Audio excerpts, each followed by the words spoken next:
দর্শক, নয়াদিগন্ত ফেসবুক লাইভে আপনাদের সঙ্গে সরাসরি যুক্ত হয়েছে এই মুহূর্তে জাতীয় প্রেস ক্লাবের সামনে থেকে। দর্শক, আপনারা দেখতে পাচ্ছেন ইবতেদায়ী মাদ্রাসা জাতীয়করণের দাবিতে মাদ্রাসার শিক্ষকরা গত কয়েকদিন যাবৎ প্রেস ক্লাবের সামনে, জাতীয় প্রেস ক্লাবের সামনে অবস্থান করছিলেন।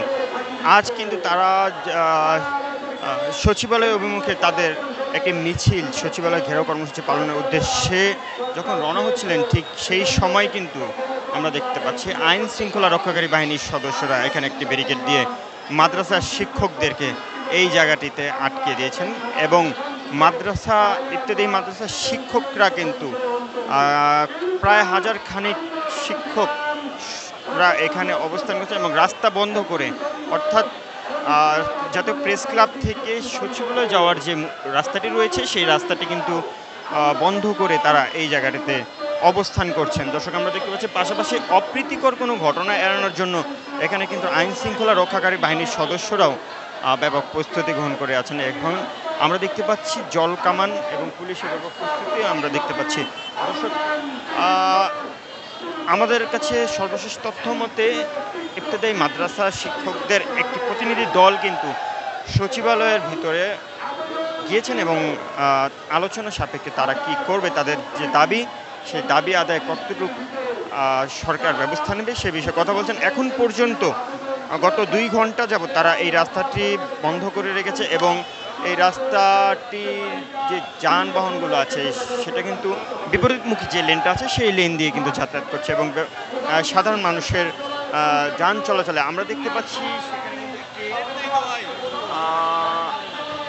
একটি অ্যাম্বুলেন্স আটকা পড়ে আছে। সেই অ্যাম্বুলেন্সটি কিন্তু অনেকক্ষণ যাবত এই জায়গাটিতে দাঁড়িয়ে। আমরা একজন শিক্ষকের সাথে একটু কথা বলতে চাই। দর্শক, একটু দাবিগুলো আমরা স্বতন্ত্র ইবতেদায়ী মাদ্রাসার শিক্ষক অবহেলিত, লাঞ্ছিত, নিপীড়িতভাবে আছি, যেটা সারা বাংলাদেশ জুড়ে এরকম কোনো খাত নাই, সরকারি খাত যে খাতে বেতন নাই। একমাত্র আমরা ইবতেদায়ী মাদ্রাসার শিক্ষকরাই বেতনবিহীন আছি, এই বাংলার জমিনে বসবাস করি। আমাদের হাত দিয়ে অনেক শিক্ষক, অনেক ছাত্রছাত্রী, আমরা শিক্ষকতা করি, অনেক ছাত্রছাত্রী আমাদের এই হাত থেকে আজ বর্তমানে বিসিএস ক্যাডারে সরকার বিভিন্ন কর্ম কমিশনে চাকরি করে, বিভিন্ন দপ্তরে চাকরি করে, সরকার বিভিন্ন দায়িত্ব পালনত অবস্থায় আছে।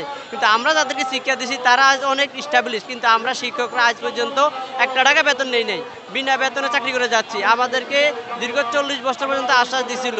2018 সালে আমার আন্দোলনে বলছিল যে এমবিএ করবে, 2021 সালে আন্দোলনে বলছে এমবিএ করবে, 2023 সালে আন্দোলন বলছে এমবিএ করবে, 2025 সালের 28 জানুয়ারি এই প্রধান উপদেষ্টা ফখরুদ্দিন আহমেদ, প্রধান উপদেষ্টা ইউনূস বলছিল যে আমাদের এগুলো এমপিওকরণ করবে, পর্যায়ক্রমে জাতীয়করণ করবে। কিন্তু এই মর্মে আমাদেরকে আশ্বাস দিয়ে রাখছে। জুন মাসে তারা আমাদেরকে 728 কোটি টাকা বরাদ্দ দিয়েছে আমাদের ইবতেদায়ী খাতের জন্য।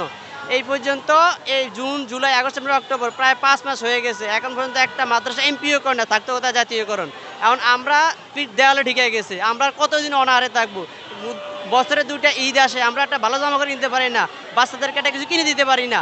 আমরা এই দেশের সন্তান, এই দেশের নাগরিক, এই দেশে বসবাস করি, এই দেশের শিক্ষিত করি বাচ্চাদেরকে, অথচ আমাদের কোনো বেতন নেই। সরকার বিভিন্ন খাতে অনেক টাকা ব্যয় করে। আপনাদের একটা প্রতিনিধি দল ভিতরে গিয়েছে? আমাদের একটা প্রতিনিধি দল ভিতরে গিয়েছে, এখন পর্যন্ত কোনো মেসেজ আসে না, আমাদের ভালো কোনো ফল আসে না, যার জন্য আমরা এখানে এখন রাস্তায় শুয়ে আছি।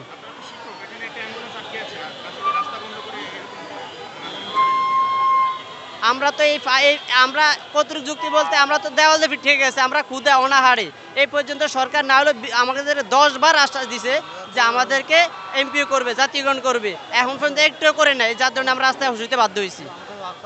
দর্শক, কথা বলছিলাম একজন শিক্ষকের সাথে। আমরা এখানে তাদের একটি প্রতিনিধি দল সচিবালয়ের ভিতরে গিয়েছে, কিন্তু সর্বশেষ তাদের কিন্তু কোনো এখন পর্যন্ত সুস্পষ্ট কোনো বার্তা আমরা পাইনি।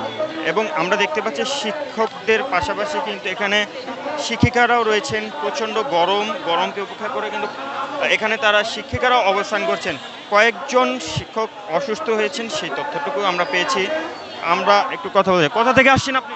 আমি ঝিনাইদহ জেলা থেকে, ঝিনাইদহ জেলা শৈলকুপা থানা 10 নম্বর ইউনিয়ন বড়বাড়ি, বগুড়া থেকে এসেছি। বগুড়া স্বতন্ত্র ইবতেদায়ী মাদ্রাসার প্রধান শিক্ষিকা আমি। এভাবে বসে থাকলে তো অসুস্থ হয়ে পড়বেন। আমি তো এমনিতেই অসুস্থ হয়ে পড়ছি, কারণ আমার একটা বাচ্চা ছিল। আমি এই ইবতেদায়ীতে এসে আমার মা বাবাকে হারিয়েছি, আমার সন্তানকে হারিয়েছি। আজ 1 বছর আমার সন্তান আমার বুক থেকে খালি হয়ে গেছে। আমি সেই সন্তানের শোক শেষ করতে পারিনি, কিন্তু আমার এই যে আর্তনাদ,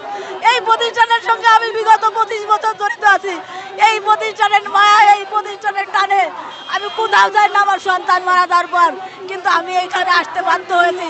আমাকে কেউ না ডাকলেও আমি আমার নিজের ইচ্ছাতে এখানে এসেছি। আপনি এখানে আসার ফলে তো আপনার শিক্ষা প্রতিষ্ঠানে কি প্রভাব পড়েছে?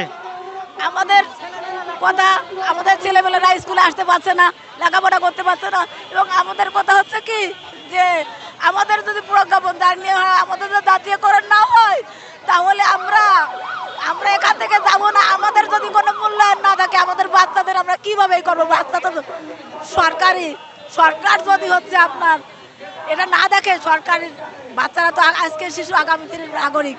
এই নাগরিককে যদি তারা দেশের নাগরিক না মনে করে, না ভাবে, আমরা কিভাবে তাদেরকে মানুষ করব? আমাদের এখান থেকে ফিরে যতদিন না যেতে পারবো, ততদিন আমরা বাচ্চাদেরকেও কিছু করতে পারবো না। তারা যেমনটি জানাচ্ছিলেন, তাদের দাবি যদি না আদায় হয়, তারা কিন্তু এই জায়গা থেকে যাবেন না বলে আমাদেরকে জানিয়েছেন। দর্শক, জাতীয় প্রেস ক্লাবের সামনে থেকে এই ছিল আমার কাছে সর্বশেষ তথ্য। পরবর্তী তথ্য নিয়ে আপনাদের সঙ্গে আবারও যুক্ত হব। সেই পর্যন্ত নয়াদিগন্তের সঙ্গেই থাকবেন। সবাই ভালো থাকবেন। আল্লাহ হাফেজ।